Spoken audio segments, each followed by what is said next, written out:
Salut tout le monde, j'espère que vous allez bien, c'est Maï et aujourd'hui je vous retrouve pour l'update lecture du mois de juillet, malgré qu'on soit fin août.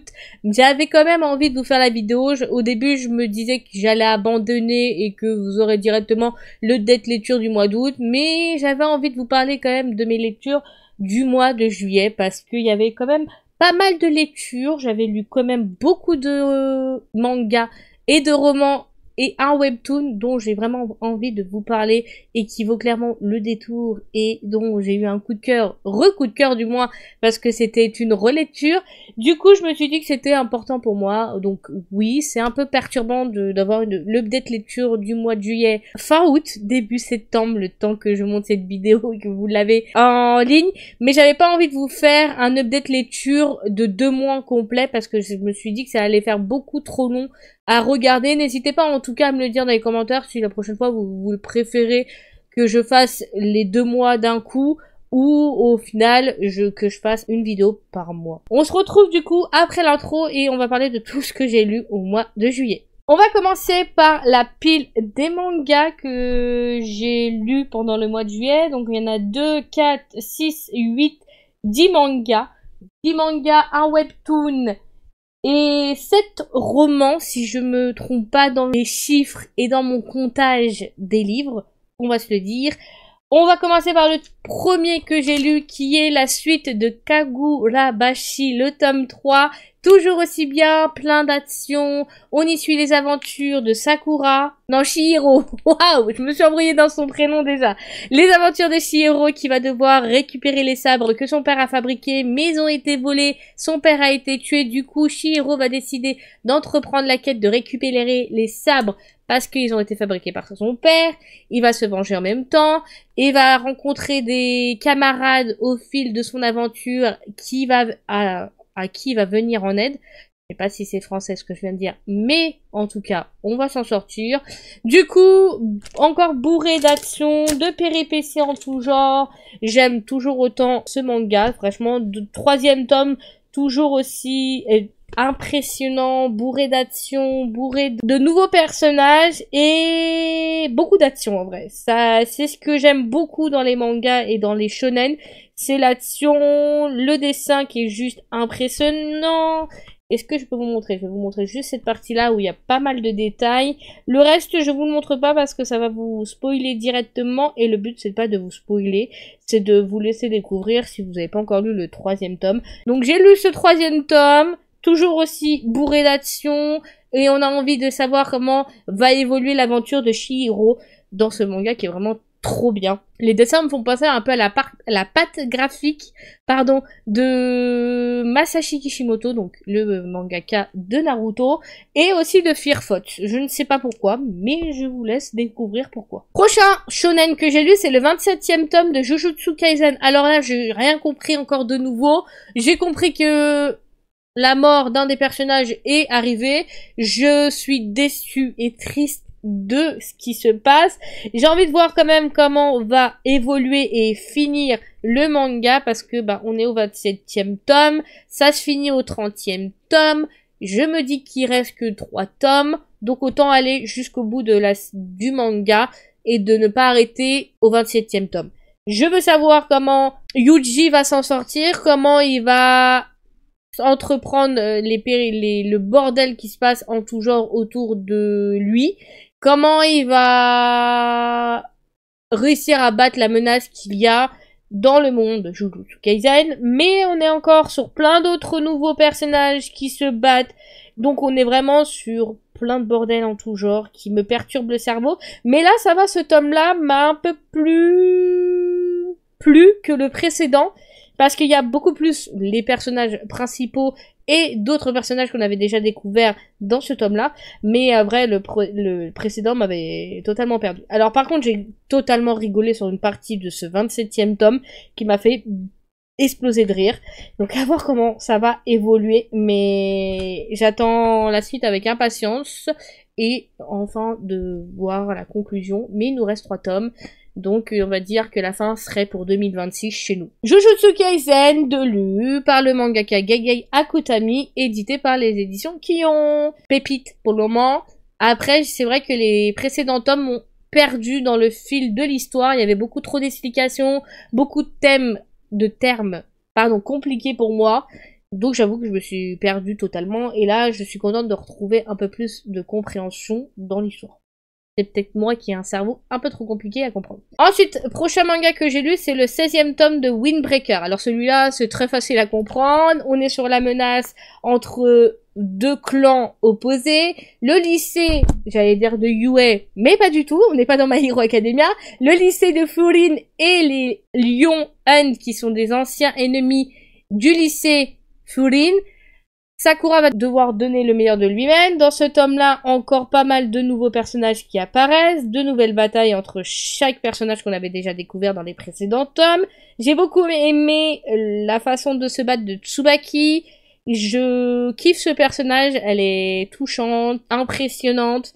Et j'ai envie de voir comment ça va évoluer. Alors, j'ai eu peur pour un autre personnage aussi pour lequel j'ai vraiment eu un coup de cœur aussi, qui est celui avec le casque sur les oreilles souvent, et dès qu'on lui enlève le casque, en fait, il disjoncte. Son cerveau, il disjoncte, et ça part en cacahuète, et on en apprend un peu plus sur son passé. Ce qui m'a beaucoup touchée, et ce qui m'a beaucoup plu, c'est de découvrir le passé de chaque personnage qu'on rencontre dans ce manga, et j'ai vraiment beaucoup aimé. Ça m'a touchée, et j'ai envie de savoir comment va continuer l'histoire. Pour ce qui est des shonen, c'est tout ce que j'ai lu ce mois-ci, ce mois-ci. Je suis pas de...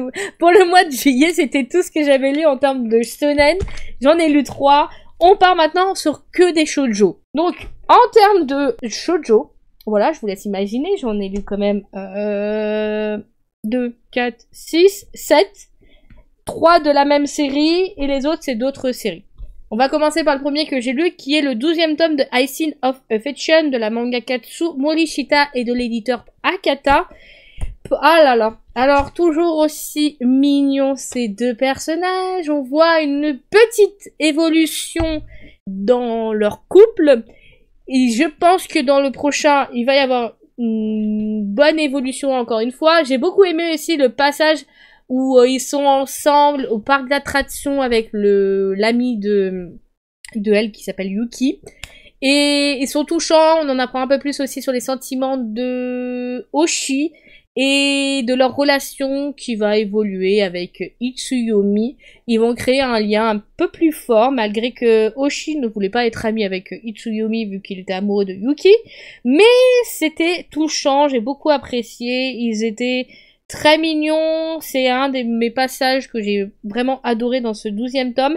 Mais on a aussi d'autres passages qui étaient excellents. Or, c'est toujours aussi chill, aussi parfait, les sentiments de chacun qui se déclarent un peu plus, qui s'ouvrent un peu plus. J'ai beaucoup aimé aussi le passage où on a le couple secondaire dans ce manga. Et la fin nous réserve, je pense, et je dis rien, dans le prochain tome, de l'évolution. Après, on peut y avoir des petits failles. Il y a beaucoup de mangas où on croyait qu'il y avait une évolution, mais il y a quelque chose qui fait que ça n'arrive pas. Bref, j'ai adoré ce 12e tome, toujours aussi fan, toujours coup de cœur. Je regrette absolument pas, je m'ennuie pas du tout depuis le début de ce manga. Je suis hyper fan. Un des shoujo que je préfère de tous, que j'ai. Pépite. Donc j'ai lu ce 12e tome de Icing of Affection. Ensuite, j'ai lu le 4e tome du manga Les Noces des Lucioles. On est sur la découverte d'un nouveau personnage qui connaissait Satoko, et on en apprend un peu plus de comment ils se connaissent, depuis combien de temps. Ça va créer une jalousie entre les deux personnages, ça va créer une rivalité, ça va créer des embrouilles à en venir aux mains, et Satoko va être entre les deux. Ça va être compliqué, mais ça va nous permettre d'avoir un peu plus d'évolution sur les sentiments de Sadoko pour Kotaro. J'étais en train de chercher les noms parce que je lis tellement de choses que je ne sais plus les noms à force. Du coup, c'était plutôt sympathique à voir comment ça va évoluer. Mais les deux rivalités à son extrême, ils se détestent, ils peuvent pas se séquer, ils peuvent pas se voir. Donc c'est plutôt sympathique parce que ça permet une évolution et un peu plus de comment dire, de discussion entre les deux. Voilà. J'étais en train de chercher exactement. Je pense que la fin du tome nous a laissé sur un suspense et que ça va pas être aussi simple pour la suite des aventures et de l'histoire de Kotaro et Sadoko. Pareil, pépite, j'ai adoré ce 4e tome, à voir comment ça va évoluer. J'ai eu un peu peur quand les deux se sont frités, mais ça m'a permis de découvrir un peu plus de discussion et d'ouverture de sentiments de Sadoko. C'est ce qui manque un petit peu, mais ça avance doucement et assez rapidement en même temps, qui est plutôt sympathique en termes de cette histoire-là. À voir comment ça va évoluer. On continue. 7e tome de My Love Story with Yamada-kun, level 999 de lu. On voit enfin le bordel de la fin du tome 6 et j'ai eu peur, mais bien joué Yamada, tu déchires et y a pas à dire. C'est vraiment le green flag des hommes dans ce manga, y a pas à dire. Cet homme, alors leur couple est juste parfait pour moi. Il y a, wow, je sais pas quoi dire, mais j'ai adoré ce tome-là. C'était juste trop mignon. On a une évolution, on a un réglage de problèmes. Pour Akane, j'étais en train de chercher, on y voit un peu plus leur sortie, leur évolution, un peu plus d'évolution. Là, il y a eu une évolution dans ce tome-là. Je dis ça, je dis rien. Donc, à voir comment ça va se passer par la suite, mais c'est vraiment adoré. C'est vraiment été le tome que j'ai le plus aimé pour le moment. Ensuite, 3e tome de Remember Me de lu. Alors, on en a un peu plus d'évolution, pas vraiment d'évolution, mais plus d'évolution au niveau discussion et de réglage de problèmes. C'est bien, à voir comment ça va continuer, mais pour le moment, j'ai toujours autant apprécié la lecture. Enfin, c'est beaucoup centré sur la discussion dans ce tome-là et sur la réflexion des sentiments l'un envers l'autre. On a eu aussi un petit pincement de peur pour Oriana. Et on va voir comment ça va évoluer. Mais je pense que les personnages sont touchants. C'est hallucinant. Mais à voir comment ça va évoluer. Il n'y a pas vraiment de passage à vous montrer parce que ça va direct dans l'histoire. C'est ça qui est chiant. Il n'y a pas vraiment de... Si. Là. Voilà. Je vais vous montrer ça. Ça évite de vous spoiler direct. À voir comment ça va se passer. J'ai beaucoup aimé aussi le passage sur l'histoire de lui. L'ami de Vincent. Donc, je ne sais plus son nom. Mais j'ai bien aimé la petite histoire courte de l'ami de Vincent. Qui est plutôt sympathique à découvrir aussi. J'ai ensuite enchaîné sur les 3 tomes du nouveau manga que je me suis procuré ces derniers mois. C'est La Servante de l'Empereur. Et, comment dire, ça a été une agréable surprise. J'ai bien aimé l'histoire, on est vraiment dans le même univers un peu des carnets de l'apothicaire, mais dans un autre registre.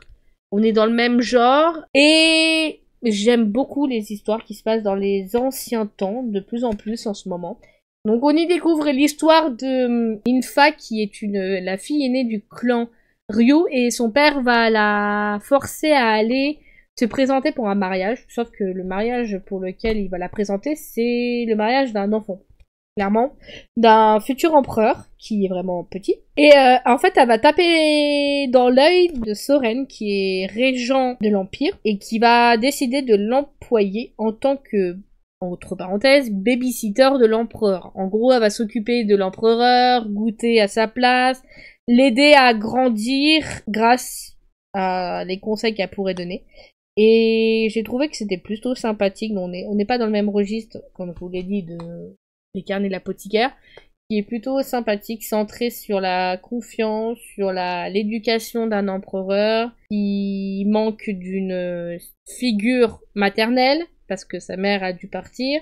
Du coup, Linfa va prendre un peu ce rôle. Donc j'ai beaucoup aimé cette histoire, dans l'univers de l'Empire, avec une jeune femme qui va devoir servir de babysitter à un futur empereur, et qui va pas laisser indifférent celui qui l'a employé, le régent, et qui lui s'occupe de tout ce qui est derrière la royauté, de la majesté, mais qui est toujours derrière pour appuyer la décision de leur empereur, qui est trop jeune encore pour prendre des décisions. Donc 3 tomes que j'ai pour le moment adoré, à voir avec la suite, comment ça va évoluer, donc c'était trop bien. En termes de manga, c'est tout ce que j'ai lu, j'ai un peu trop blablaté, alors imaginez si j'avais fait l'update lecture du mois de juillet et d'août, il y aurait eu 3 heures de vidéo, je pense que vous n'avez pas 3 heures devant vous à m'écouter blablater, à part quand je fais des lives. Bref, je continue.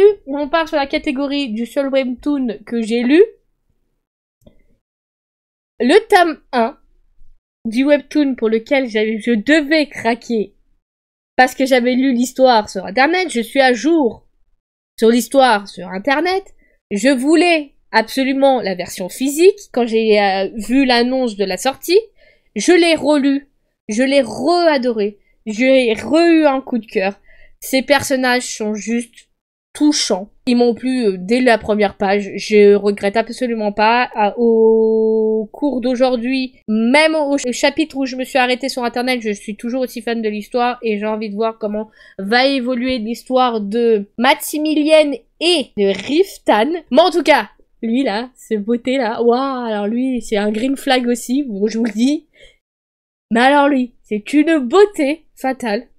Et j'adore son caractère. Il a un visage pas tendre au début, mais en vrai, avec elle, au fil du tome, vous allez voir, moi je vous conseille à 100% ce webtoon.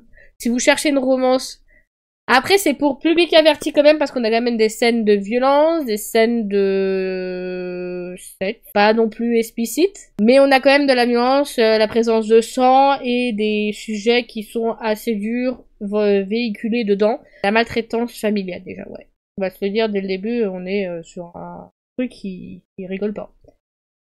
Mais leur histoire à ces deux-là vaut clairement le détour. Je vous le conseille encore une fois, à 1000% maintenant, je vous le dis. Je vous montre l'intérieur. Donc j'ai relu ce webtoon qui est parfait. Est-ce que j'ai un passage à vous montrer? Excusez-moi, hein, j'ai pas choisi le meilleur passage, mais c'est le seul moment où il apparaît bien, comme il faut. C'est pas vraiment le seul moment où il apparaît, mais je vous laisse imaginer. Donc c'est vraiment une relecture que j'ai de nouveau adorée, pour lequel j'ai eu de nouveau un coup de cœur, et je suis impatiente de lire la suite en version physique. Il est d'une beauté. Alors même si le prix il fait mal de 19,95€, il faut... Moi j'ai adoré, et pour rien, je regrette pas le prix, mais il est quand même beau. On a quand même un jappage, j'étais en train de chercher le terme. Voilà, hein, je vais pas en parler plus pendant milliards d'années, mais j'ai adoré, et je veux la suite. Moi je veux déjà la suite alors que je suis à jour sur les scans, mais je veux la suite pour redécouvrir encore ces deux personnages et les resuivre dans leur aventure, dans leur relation, dans les problématiques qui vont se poser, dans la prise de confiance de Maximilienne qui part de très loin déjà dans le premier tome, la pauvre, elle part de loin. En termes de confiance, estime de soi, il est au plus bas hein, chez elle. Donc vraiment, pépite de chez Pépite, que je conseille 1 milliard de fois. En termes de webtoon, c'est tout ce que j'ai lu, mais en termes de romans, j'en ai lu 7. Je vais essayer d'aller assez rapidement parce que sinon on en a pour 3 heures. On va commencer par les poches. J'en ai lu 4. J'ai lu, pour commencer, Le jeu des tricheurs de la romancière Anita Riggins, ou Riggins, comme vous préférez, je vais dire les deux, ça ira plus vite. C'est une news romance avec une romance psychologique. Pour public averti, on a quand même des sujets assez forts véhiculés dedans, encore une fois. Est-ce qu'il y a des TW? Oui. Bah non, en fait. Contient des scènes explicites destinées à un public averti.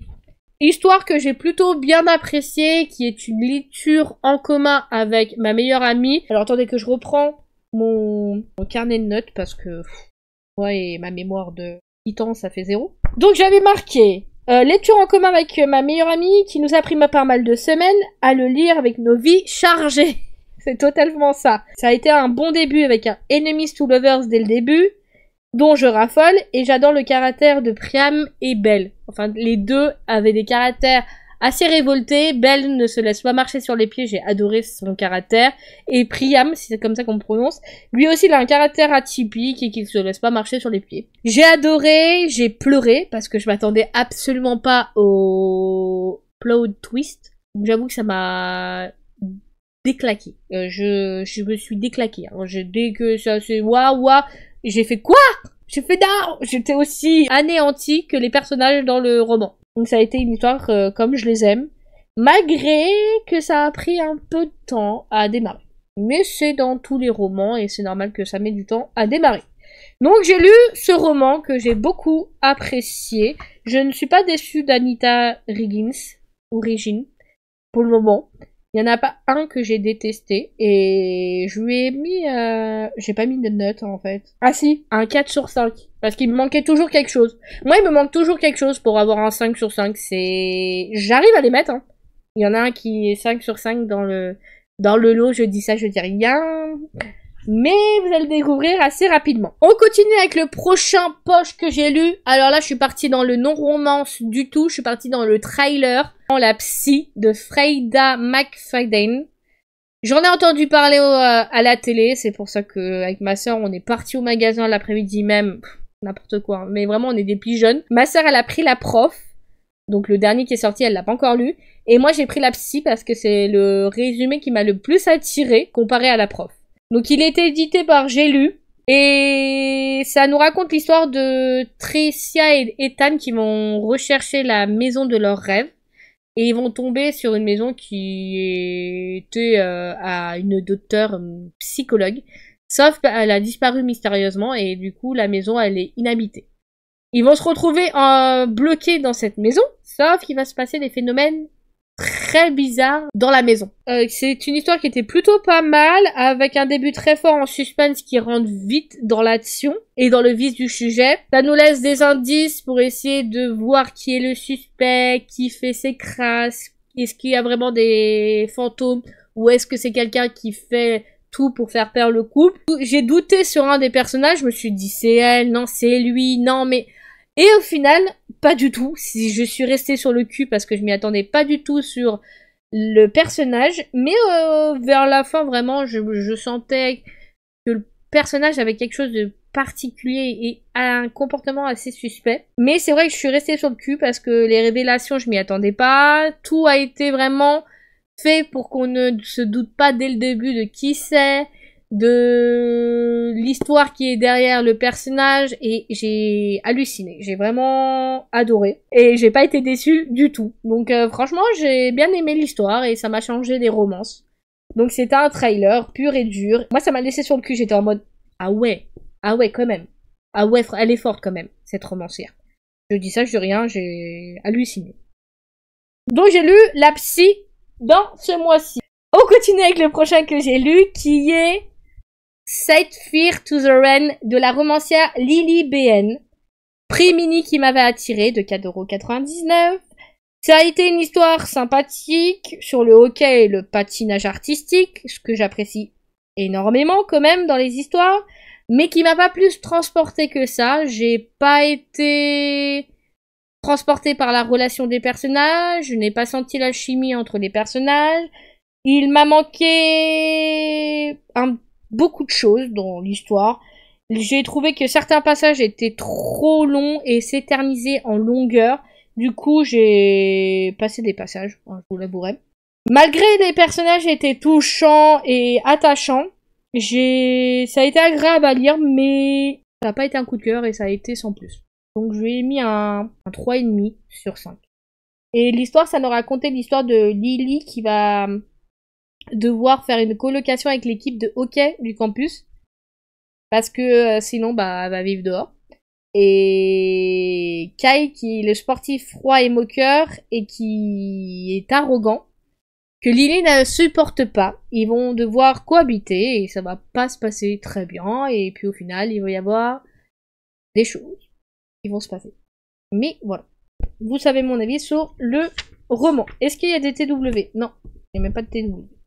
Un autre que j'ai pris pour le prix mini aussi, mais que j'ai beaucoup plus aimé, c'est le roman Rise of a Queen de la romancière Elisabeth O'Rourke, prix mini 4,99 € de l'éditeur HarperCollins, qui est l'histoire de Germa, qui est une grande romantique et qui rêve d'épouser un vétérinaire ou quelqu'un qui est pas du tout dans la justice, et elle va détester Ben, qui est son pire ennemi, mais qui est devenu son coéquipier dans des affaires qu'elle va devoir résoudre en termes de divorce. Donc ils vont se bouffer la gueule, ils vont se faire des crasses, comme d'habitude, c'est un enemies to lovers dès le début, et c'est une histoire qui était prenante dès le début avec des personnages qui se détestent, mais qui vont très vite être attirés l'un vers l'autre. C'était fluide, sans ennui, j'ai beaucoup apprécié ma lecture, je l'ai dévoré en très peu de temps, je l'ai lu en 2 jours, encore une fois, parce que j'étais à fond dans l'histoire, je voulais savoir comment ils allaient évoluer ces deux-là, qui se bouffent la gueule et qui, au fil du roman, ils vont être attirés, il va y avoir une alchimie de fou que j'ai ressentie. Ils sont complémentaires et leur histoire est vraiment touchante l'un et l'autre. Il y a pas mal de problèmes qui vont se mettre sur leur chemin, mais ensemble, ils vont réussir à résoudre pas mal de choses. Vraiment histoire que j'ai beaucoup appréciée et donc j'ai mis un 4 sur 5 aussi. On va dire qu'il y a pas mal d'histoires qui étaient en 4 sur 5 pour ce mois-ci. Prochain que j'ai lu, j'ai suivi la suite du roman Le jeu des tricheurs. J'ai continué avec Le jeu des menteurs, pareil de Anita Origins, édité par Hugo Roman. On est sur une dark romance, je dirais, quand même une romance psychologique, pas vraiment dark romance, mais qui a quand même des TW. Alors attention, les TW, violence physique et morale, traumatisme sexuel, tentative de suicide et contenu explicite. Voilà. Je voulais découvrir Raise Morello. Alors, waouh. Alors lui, waouh, hein. Je vais le lire tout de suite, c'est waouh. Du coup, en fait, on va y suivre l'histoire de Morgan Harman, qui est la substitut du procureur et qui va enquêter, du coup, sur Raise Moreno, qui est l'héritier de la pègre de Boston.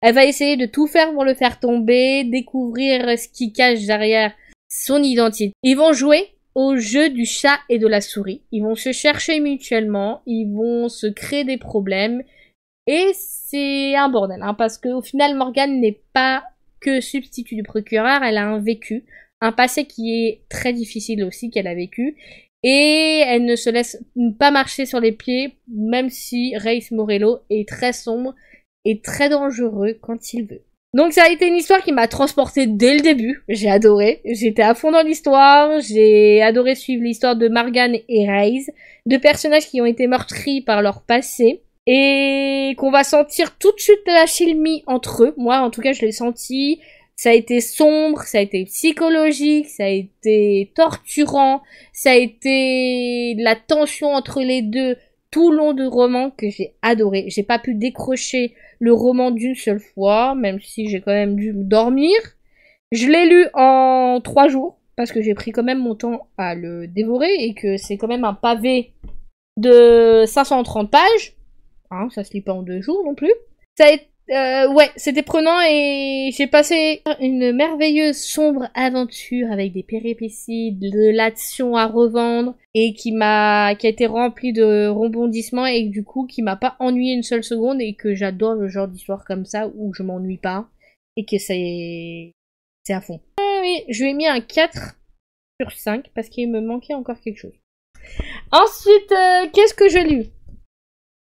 J'ai lu le tome 2 du roman Sémantique Erreur de la romancière J-Sori, édité par les éditions Bookmark. Un deuxième tome où il y a un peu plus d'évolution, donc pour public averti, on a des scènes de 7, mais j'ai beaucoup aimé comparé au tome 1 qui était sur l'introduction des personnages. Ce tome 2, je l'ai beaucoup plus aimé parce qu'il est beaucoup plus rythmé, il y a beaucoup plus d'alchimie entre les personnages. On a une évolution plus évoluée entre les personnages. De toute façon, il y avait déjà de l'alchimie entre eux dès le tome 1. J'ai de nouveau adoré leurs caractères opposés, leur pic entre eux, l'évolution des sentiments des deux. On voit que ils sont pas indifférents l'un envers l'autre. Il n'y a pas que de l'attirance sexuelle, je préfère préciser. Ça a été une suite parfaite avec une grande avancée entre les personnages. Donc j'ai beaucoup aimé ce deuxième tome qui est un peu plus rythmé et plus évolué. Je dis ça, je rien. Préparer le ventilateur, c'est tout ce que j'ai à dire. Et pour le dernier. Alors, attendez. Parce que celui-là, je lui ai mis un 4,5 sur 5. Parce que c'était rythmé et que je me suis pas ennuyée une seule seconde et qu'il y avait beaucoup d'actions et que les personnages m'ont beaucoup touché. Voilà pourquoi. J'ai mis un 4,5. J'ai un problème. C'est un boy love. Je préfère préciser. Est-ce qu'il y a des TW? Parce que je vous dis ça, mais je pars en cacahuète totale, moi. Non, il n'y a pas de TW, mais en tout cas, c'est un boy love. Donc, relation amoureuse entre deux hommes. Je préfère préciser encore une fois. Pour public averti. Si vous êtes jeune, évitez. Et le dernier. Alors. Celui-là. Unfair. The Moon. Ah la... Oh là là là là, mais c'est une pépite de chez Pépite. Torturante, boîte de mouchoirs. On passe par toutes les émotions possibles. Des hauts, des bas, des hauts. Waouh. La fin, pourquoi? C'est pour me torturer. Je pense que le but de la romancière, c'est de nous torturer. Parce que là, nous a torturé tout le long, on peut le dire. Les 656 pages, je ne les ai pas vues passer. L'histoire de Moon et Sonny, si vous aimez être torturé, si vous aimez les histoires où deux personnages sont torturés l'un et l'autre, et que ils sont faits pour être ensemble, et qui sont faits pour être complémentaires de l'autre, Sonny et Moon, my god, je suis amoureuse de ces deux-là. Mais Sonny, c'est le rayon de soleil, déjà il porte bien son nom, le rayon de soleil de Moon. Et Moon, c'est le clair de lune de Sonny. J'ai pas envie de dire, ils sont complémentaires. Et leur histoire, je veux voir une fin heureuse pour eux. On n'est que sur le premier tome. Je suis sur une fin suspense. Je suis torturée mentalement. Je ne sais pas comment je vais tenir jusqu'à début 2026 pour le tome 2. J'attends avec impatience. Qu'est-ce que je vais vous dire de plus que j'ai mis un 5 sur 5? Est-ce que j'ai besoin de vous dire que j'ai mis un 5 sur 5? Parce que là, il m'a fait passer par toutes les émotions possibles, par toutes les péripéties possibles. Mon cœur, il a pas survécu. J'ai même mis un gros sur mon carnet. Un coup de cœur, mais en grand. Je l'ai lu en 4 jours. L'histoire m'a littéralement remué les tripes. J'ai pleuré, j'ai pété un câble, j'ai été touchée par leur histoire, j'ai été touchée par leurs sentiments. J'ai été touchée par que vit Moon. Je voulais rentrer dans le livre, et là, je voulais défoncer tout le monde, moi, j'ai oublié. Alors, la partie, vers la fin, j'ai flippé ma mère. Il n'y a pas d'autre terme, je parle plus bien la France. Excusez-moi. Ça a été un énorme coup de cœur. Je pense que celui-là, pour le dépasser. Alors, Océane Ganem, je m'a jamais déçu depuis que j'ai commencé à lire ses romans. Mais alors, celui-là, c'est le level du level au-dessus. Il n'y a pas d'autre terme à dire. C'était un boy love, un des meilleurs que j'ai lu. J'en ai lu beaucoup. Hein. Mais, en termes de dépassage, celui-là, il est dans mon top 1. Mais alors celui-là, waouh. Alors là, moi, c'est mes chouchous. Hein. Moon et Sonny, c'est mes chouchous. Je veux savoir comment ils vont évoluer. J'ai envie d'une fin heureuse pour eux, parce que sinon, je vais péter un câble, pardon. Moi, je dis ça, je dis rien. Je veux une fin heureuse, c'est tout. J'ai pas d'autre chose à dire. La fin m'a brisé le cœur et je m'en remets toujours pas. Hein. Je suis en train de dialoguer pendant 3 heures sur un seul roman. Qu'est-ce qui se passe? Alors que les autres, j'ai essayé de faire assez rapide, celui-là, j'arrive pas. Je veux retrouver mes chouchous. L'attente va être longue, mais l'attente va être appréciable en même temps parce que ça va nous permettre de les retrouver, de prendre le temps à les redécouvrir. Et à voir comment ils ont changé, comment ça va se passer pour la suite. Parce que là, moi, ça m'a déclaqué, moi j'ai pas envie de dire. Donc TW. Et on va s'arrêter là parce que sinon j'en ai pour 10 heures à vous raconter ma vie. Relations familiales toxiques, violences physiques et psychologiques, harcèlement scolaire, automutilation, homophobie, suicide, armes à feu, scène à caractère sexuel et deuil. C'est très joyeux. Voilà. Romance psychologique, boîte de mouchoirs était juste à côté de moi, j'ai chialé toutes les larmes de mon corps. Est-ce que j'ai encore des larmes dans mon corps? Oui, parce que ça se recrée tout seul. Pour une hypersensible comme moi, en plus de l'anxiété, meilleur combo, hein, je vous le dis. Mais, ça va. J'ai quand même un fort caractère pour m'en sortir. Qu'est-ce qui se passe? Je suis ma psychologue à moi-même. On va dire que les romans m'aident beaucoup à vivre plein d'aventures et à me calmer, à décompresser. Malgré que mon cerveau est toujours toujours, il tourne, voilà. Bref, pépite. Alors, ça a été ma pépite du mois de juillet. Et ça a été la meilleure lecture du mois de juillet. J'ai mis un 5 sur 5. Vivement la suite. Bref, j'espère que cette vidéo vous aura plu. Voilà en termes de lecture pour le mois de juillet ce que j'ai lu. Je vous le dis tout de suite, le mois d'août a été beaucoup plus léger en termes de lecture parce que j'ai eu beaucoup plus de péripéties dans ce mois-ci et que je suis partie en vacances quand même. Bref. En tout cas, j'espère que cette vidéo vous aura plu. N'hésitez pas à me dire dans les commentaires ce que vous avez lu ces derniers mois parce que je ne veux pas vous demander ce que vous avez lu au mois de juillet parce que est-ce que vous allez vous en rappeler? Si vous avez une mémoire comme moi, vous n'êtes pas fini. Heureusement, moi je l'écris sur un carnet. Je marque toujours sur un carnet mes lectures parce que sinon, je me rappelle pas. J'aurais déjà oublié. Je vous souhaite de passer une bonne semaine quand vous aurez vu cette vidéo. N'hésitez pas à liker et à vous abonner à ma chaîne pour me retrouver pour d'autres vidéos et live. On se retrouve très prochainement. C'était Maï et je vous dis à bientôt. Bye!